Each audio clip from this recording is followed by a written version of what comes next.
বিশ্বনবীর হাসান আর হুসাইন তাদেরকে অনেক ভালোবাসতেন। বিশ্বনবী বলতেন রাইহানাতাইন, হাসান হুসাইন হলো আমার সুগন্ধি, হাসান হুসাইন হলো আমার পারফিউম। হাসান হুসাইনের দেহের এমন কোন জায়গা নাই যেই জায়গায় বিশ্বনবী দুই ঠোঁট দিয়ে চুমা দেয় নাই। বিশ্বনবীর নিজে ঘোড়া সাজতেন, হাসান কাদের উপর দাঁড়াতো, হাসান নামলে আবার হুসাইন উঠতো, হুসাইন নামলে হাসান উঠতো। গোটা বিশ্বের সর্দার, সব নবীদের সর্দার বিশ্বনবীর হাসান হুসাইন ঘোড়ার মতো ঘোড়া বানিয়ে খেলতো। সুবহানাল্লাহ। হুসাইন একবার বিশ্বনবীরে প্রশ্ন করলেন, নানা মানিল আমজাদ ইলাল্লাহ, বলেন তো নানা আল্লাহর কাছে কে বেশি দামি, আপনি নাকি আমি? বিশ্বনবী বললেন, হুসাইন আনাল আমজাদ, আমি বেশি দামি। হুসাইন বলল, নানা জি আমি মানি না, আনালা ওয়াফিক, আমি মানি না নানা। কেমন করে আপনি আমার চাইতে বেশি দামি হন? আপনার চাইতে আমি বেশি দামি। বিশ্বনবী বললেন, হুসাইন আমি হলাম নবীদের নবী, আখির নবী বিশ্ব নবী, আর তুমি হলা আমার উম্মত, তোমার চাইতে আমি বেশি দামি। হুসাইন বলে, নানা জি আপনি ভুল বললেন, আপনার চাইতে আমি হুসাইন বেশি দামি। সুবহানাল্লাহ কইবেন না? বিশ্বনবী বললেন, কাইফা যালিক, কেমন করে এটা? হুসাইন বলল, নানা জি তাহলে বলেন তো আপনার আব্বার নাম কি? বিশ্বনবী বললেন, আমার আব্বার নাম হলো আব্দুল্লাহ। কি নাম? হুসাইন বলেন, আনা খালি আব্দুল্লাহ, লাইসা ক্বাবলাহু ওয়ালা বা'দাহু শাই। খালি আব্দুল্লাহ, সামনেও কোনো টাইটেল নাই, পিছনেও কোনো টাইটেল নাই। আমার আব্বার নাম আপনি জানেন নাকি? আমার আব্বা হলো শেরে খোদা, দুনিয়ার সব কাফির মুশরিকদের জন্য আল্লাহ আমার আব্বারে বাগ বানিয়ে পাঠিয়েছে। আমার আব্বা সাধারণ কোন মানুষ নয়, বিশ্ব নবীর মেয়ের জামাই। আল্লাহু আকবার। আপনার আব্বা আব্দুল্লাহ কি কোন নবীর মেয়ের জামাই নাকি? বলেন, আমার আব্বার নাম হলো আলী কাররামাল্লাহু ওয়াজহা। বিশ্বনবী বললেন, তাই তো, আসলেই তো তোমার আব্বা বেশি দামি। আবার হুসাইন প্রশ্ন করলেন, নানা বলেন তো আপনার আম্মার নাম কি? কি নাম বিশ্বনবীর মায়ের? বিশ্বনবী বললেন, আমার মায়ের নাম আমিনা। হুসাইন বলল, নানা জি আপনার মায়ের নাম যদি আমিনা হয়, জেনে রাখেন আমার মায়ের নাম হলো ফাতিমা। সাইয়্যিদাতুন নিসাই আহলিল জান্নাহ, জান্নাতে সর্বপ্রথম যেই মহিলাটা ঢুকবেন ওই মহিলাটা হলো আমার আম্মা জান ফাতিমা। বিশ্বনবী ফাতেমারে এত ভালোবাসতেন, বিশ্বনবী বলতেন যে ফাতেমারে কষ্ট দেয় সেজন্য আমি নবীরে কষ্ট দেয়, আর যে ফাতেমার মনের মধ্যে আনন্দ দেয় সেজন্য আমি নবীরে আনন্দ দেয়। বিশ্বনবী কোন সফরে গেলে সবার শেষে ফাতেমার সাথে দেখা করে বের হতেন, আবার সফর শেষ করে বাড়িতে আসার সময় সবার প্রথম ফাতেমার সাথে দেখা করতেন। ও নানা বলেন তো তাহলে কে দামি, আপনার আম্মা আমেনা নাকি আমার মা ফাতিমা? বিশ্বনবী আর কোনো কথা বলে না। হুসাইন একের পর এক প্রশ্ন বানে নানাকে জর্জরিত করছে, নানা এবার বলেন তো আপনার নানির নাম কি? বিশ্বনবী বললেন, হুসাইন আমার নানির নাম হলো বাররা বিনতে আব্দুল উজ্জা। হুসাইন বলে, নানা আপনার নানি বাররা রে কেউ চিনে না। চিনেন আপনারা? অনেকে জানেই না, ওই যে কয় নসিনি, আরা নসিনি দে, আমরা চিনি না বাররা বিনতে আব্দুল উজ্জা। হুসাইন বলে, নানা আপনার নানিরে তো কেউ চিনে না, বাররা নামটা কারো মুখস্থ নাই। আমার নানির নাম আপনি জানেন নাকি? আমার নানির নাম হলো খাদিজাতুল কুবরা আত-তাহেরা। একটা মহিলাকে আরশের উপর থেকে আল্লাহ সালাম জানিয়েছেন, ওই মহিলাটাই আমার নানি খাদিজা। বিশ্বনবী খাদিজারে এত ভালোবাসতেন, বিশ্বনবী বলতেন, আল্লাহ কিয়ামতের দিন যখন কেউ কাউরে চিনবে না, ওই কঠিন দিনে আমি যেন আমার প্রাণের খাদিজারে ভুলে না যাই। খাদিজা ইন্তেকালের পরে বিশ্বনবী নিজ হাতে দাফন কাফন করলেন, কবরের সামনে দাঁড়িয়ে দোয়া করলেন। দোয়ার পরে সব সাহাবীরা ঘরে ফিরে যায়। আবু বকর বললেন, নবী চলেন ঘরে ফিরে যাই, দাফন শেষ, কাফন শেষ, দোয়াও শেষ। বিশ্বনবী বললেন, না আবু বকর আমি যাব না, তুমি যাও, আমি কবরের সামনে দাঁড়িয়ে থাকবো। যেই মহিলাটাকে এই কবরের মধ্যে আমি শোয়ালাম রে আবু বকর, এই মহিলাটা সাধারণ কোন মহিলা নয়, আমার বিপদের দিনের সঙ্গিনী খাদিজা। মক্কায় এই মহিলাটাই আমার হাতে প্রথমে কালিমা পড়ে ইসলাম ধর্ম গ্রহণ করেছে। মক্কায় কেউ যখন আমারে সাহায্য করে নাই তখন আমার খাদিজা আমারে ভুলে নাই। কেউ যখন আমারে শেল্টার দেয় নাই, সাহায্য করে নাই, খাদিজা আমারে সাহায্য করেছে। মক্কার লোকেরা 3 বছর শিয়াবে আবি তালেবে আমার জেলের মধ্যে রেখেছিল। আমার কলিজার টুকরা বিবি খাদিজা ওই জেলখানার ভিতরে আমার সাথে ছিল। আবু বকর, তোমার মনে চায় তুমি ঘরে ফিরে যাও, আমি এখানে দাঁড়িয়ে থাকবো। আমি দাঁড়িয়ে দাঁড়িয়ে খাদিজার কবরের 3টা প্রশ্নের জবাব আমি বিশ্বনবী নিজে দিয়ে তারপরে ঘরে ফিরে যাব রে আবু বকর। সাইয়েদনা জিবরাইল এসে বললেন, ইয়া রাসূলুল্লাহ, ইয়া হাবিবাল্লাহ, দাঁড়িয়ে থাকার দরকার নাই, আপনি ঘরে ফিরে যান। আল্লাহ বলেছে খাদিজার কবরের 3টা প্রশ্নের জবাব আরশের উপর থেকে আল্লাহ নিজেই দিয়ে দিবে।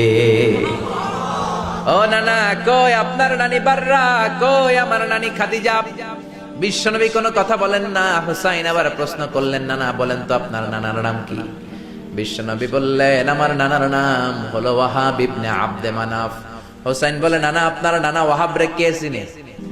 কেউ চিনে না আপনার নানারে। আর আমার নানারে চিনে না এমন কোন মানুষ পৃথিবীতে নাই, ঠিক না? আমার নানার উপরে দুরূদ পড়ে না এমন কোন মানুষ পৃথিবীতে নাই। আমার নানার প্রশংসায় পঞ্চমুখ নয় এমন কোন মানুষ পৃথিবীতে নাই। আমার নানারে মাছে চিনে, গাছে চিনে, জিনেরা চিনে, ফেরেশতারা চিনে, পাখিরাও চিনে, ঠিক কি না? আমার নানা হাউজে কাউসারের মালিক, আমার নানা শাফাতের মালিক। আমার নানা শুধু মানুষের নবী নয়, জিনদের নবী নয়, ফেরেশতাদের নবী নয়, আমার নানা সব নবীদের নবী, ঠিক কি না?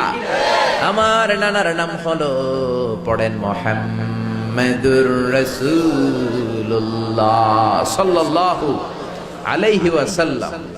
এই হলো আমার নানা। এবার বলেন কে দামি? বিশ্বনবী আর ধৈর্য ধারণ করতে পারেন না, ধা ধা করে চোখের পানিগুলো ছেড়ে হোসেনকে বুকের মধ্যে জড়িয়ে ধরেন আর বলেন, হোসাইন তুমি ঠিকই বলেছ, আজকের তর্ক বিতর্কে আমি নবী হেরে গেলাম, তুমি জিতে গেলা। আসলে আমি নবীর চাইতে তোমার দাম আল্লাহর কাছে কোটি কোটি গুণ বেশি। কোন সুবহানাল্লাহ। আরো জোরে পড়েন আল্লাহু আকবার। দাসের সাথে কেমন আচরণ বিশ্বনবী, বন্ধুদের সাথে কেমন আচরণ, স্ত্রীদের সাথে কেমন আচরণ, ছোট্ট বাচ্চাদের সাথে কেমন আচরণ, সব অঙ্গনে বিশ্বনবীর জীবনী থেকে শিক্ষা আছে না নাই? বিশ্বনবীর প্রশংসা শুধু আমরা করি না, গোটা বিশ্ব করে। আপনি ব্রিটিশ মিউজিয়ামে মানে ইংল্যান্ডে যদি যান, ওখানকার একটা এন্ট্রেন্সে সাদা পাথরের, শ্বেত পাথরের ফলকে লেখা বিশ্বনবীর ব্যাপারে একটা কমেন্ট যে, as a father, as a teacher, as a lawgiver, as a lawmaker, as a reformer of the society, Muhammad is the superman of the world. একজন বাবা হিসেবে, স্বামী হিসেবে, নেতা হিসেবে মুহাম্মদ হচ্ছে এই পৃথিবীর একজন সুপারম্যান। সুবহানাল্লাহ পড়বেন না? সুবহানাল্লাহ পড়বেন না? এজন্য আল্লাহ বললেন, মুহাম্মাদুর রাসূলুল্লাহি ওয়াল্লাযীনা মাআহু আশিদ্দাউ আলাল কুফফারি রুহামাউ বাইনাহুম। মুহাম্মদ হলো আল্লাহর রাসূল, সর্বশ্রেষ্ঠ রাসূল। এই রাসূলের সাথে কারো কোনো তুলনা নাই। অনেকে বলে সাইয়েদনা দাউদ নবীর কণ্ঠ নাকি বড় চমৎকার ছিল, কথাটা ঠিক, কিন্তু বিশ্ব নবীর চাইতে বেশি চমৎকার নাকি? আমার নবীর কণ্ঠ সবচেয়ে সুন্দর ছিল। অনেকে বলে ইউসুফ নবী নাকি সবচেয়ে সুন্দর ছিল, কথাটা ঠিক, কিন্তু আমার নবীর চাইতে সুন্দর না। অনেকে বলে মুসা নবী অনেক শক্তিশালী ছিল, কিন্তু আমার নবীর চাইতে বেশি শক্তিশালী নাকি? বিশ্ব নবী বলতেন, আমার এক হাতের ভেতরে জান্নাতে 40 জন পুরুষের শক্তি ঢুকিয়ে দিয়েছে কে? সবচেয়ে বড় কুস্তিগির রুকানাকে বিশ্ব নবী হাত দিয়ে তুলে ধরে জমিনের মধ্যে 3টা আছাড় মেরেছে। চিল্লায় পড়েন আল্লাহু আকবার। ওই নবীর প্রেম অন্তরে থাকার দরকার আছে না নাই? ওই নবীর জন্য রক্ত দেওয়ার দরকার আছে না নাই? নবীর জন্য দেহের সব বিলিয়ে দিতে রাজি আছে মুসলমান। এজন্য বিশ্ব নবী হচ্ছেন আল্লাহর রাসূল। আল্লাহর রাসূলের সাথে পৃথিবীর কারো তুলনা হতে পারে? বিশ্ব নবী এমন নবী যেই নবী তার নিজের জীবনে কোনো কিছু বাস্তবায়ন না করে অন্যকে বলতেন না। এক সাহাবী এসে বলে, ইয়া রাসূলুল্লাহ, ইয়া হাবিবাল্লাহ, আমার ছেলেটা বেশি বেশি মিষ্টি খায়, কি খায়? কথা কন। আমার ছেলে মিষ্টি খায় বেশি, এত বেশি মিষ্টি কিনে দেওয়ার টাকা আমার নাই, আমার সামর্থ্য নাই, আমি কি করব? বিশ্বনবী বললেন, যাও এক সপ্তাহ পরে আমার কাছে ছেলেকে নিয়ে আসবা। তোমার ছেলে মিষ্টি বেশি খায় বুঝলাম, এক সপ্তাহ পরে নিয়ে আসবা। এক সপ্তাহ পরে বিশ্বনবী ছেলেরে বলল, বাবা মিষ্টি বেশি খাও নাকি? ছেলে বলে, জি নবী, মিষ্টি আমার পছন্দ। ছোট বাচ্চারা মিষ্টি বেশি পছন্দ করে না? আপনাদের মাহফিলের এখানে বাজার বসছে না, ওইখানে কটকুটি জিলাপি এগুলো আছে না, দেখবেন বাচ্চারা বাড়ি থেকে টাকা নিয়ে খালি ওই দিকে যাবে, মাহফিলে আসুক আর না আসুক। বিশ্বনবী বাচ্চাটারে বললেন, ও ছেলে মিষ্টি বেশি খাও নাকি? ছেলে বলে, নবী আমি মিষ্টি বেশি খাই। বিশ্বনবী ছোট্ট ছেলেটারে বললেন, বাবা মিষ্টি বেশি খাও নাকি? ছেলে বলে, নবী বেশি খাই, কারণ মিষ্টি আমার ভালো লাগে, মিষ্টি আমি পছন্দ করি। বিশ্বনবী ছেলেটারে বললেন, ও বাবা, তোমার বাবার এত টাকা নাই যে তোমারে প্রতিদিন এত মিষ্টি কিনে দিবে, আজকে থেকে মিষ্টি খাওয়া কমায় দাও। ছেলে বলল, ঠিক আছে নবী, কমায় দিব। ছেলের বাবা বলে, নবী এই কথা তো গত সপ্তাহে বলতে পারতেন, গত সপ্তাহে বললেন যেন আজকে আসি, আজকে আসার পরে যা বললেন এটা তো গত সপ্তাহে বলতে পারতেন। বিশ্বনবী বললেন, কেমন করে বলি, কারণ আমি নবী তো নিজে মিষ্টি পছন্দ করি। গত এক সপ্তাহে নিজে কম কম মিষ্টি খেয়ে আগে নিজের মধ্যে আমল এনেছি, তারপরে তোমার ছেলের নসিহত করেছি। সুবহানাল্লাহ। এমন নবী নিজের জীবনে কোনো কিছু বাস্তবায়িত না করে অন্যকে বলতেন না। আর আমরা নিজে আমল করি না, সবাইরে বলি, নিজে নামাজ পড়ি না, অন্যরে বলি, নিজের মধ্যে ভালো আচরণ নাই, অন্যরে ভালো হইতে বলি, নিজে গীবত করি আর অন্যের দোষ ধরি, এরকম বেয়াদব ডাকাত ছাড়া নাই। এজন্য আগে নিজে ভালো হয়। কিছু মোরল আছে, নেতা আছে, আরেকবারের বিচার করে, ওই বাড়ির বেডির বিচার, ওই বাড়ির মাইয়ার বিচার, মাইয়া আরেক পোলার লইয়া বাকছে, ওই বাড়ির পোলা গাঞ্জা খায়, বিচার করতে গেছে, নিজের পোলার খবর নাই, নিজের পোলা ইফটিজিং করে, নিজের পোলা টেন্ডারবাজি করে, নিজের ছেলে চাঁদাবাজি করে, ঠিক কি না? নিজের বউ পরকিয়া করে, নিজের ঘরে ইসলাম নাই, নিজের ঘরে ভদ্রতা নাই, নিজের ঘরে শান্তি নাই, আরেক ঘরে শান্তি আনতে যায়, এরকম আছে না নাই? কিন্তু বিশ্বনবী এমন নবী, নিজে কোনো কিছু বাস্তবায়ন না করে অন্যরে বলতেন না। সুবহানাল্লাহ।